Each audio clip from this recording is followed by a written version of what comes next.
คนนี่มันทอดด้านล่างนะ เอาแปะของผมจะไหม้ก่อนไหมถามก่อนติดกระทะหมดแล้วโอ้ยของผมติดกระทะหมดแล้วแล้วก็กินหมี่ตัวเองด้วยใส่ไหนเอากระทะออกไปเอาน้ำมาลาดไฟหน่อยเบาๆใส่ให้หน่อย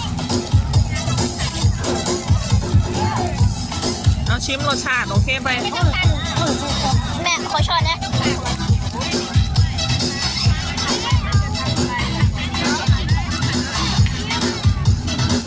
เสร็จแล้วกำลังดี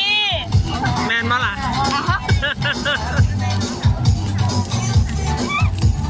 เอ เออคนให้มันถึงก้นกระทะ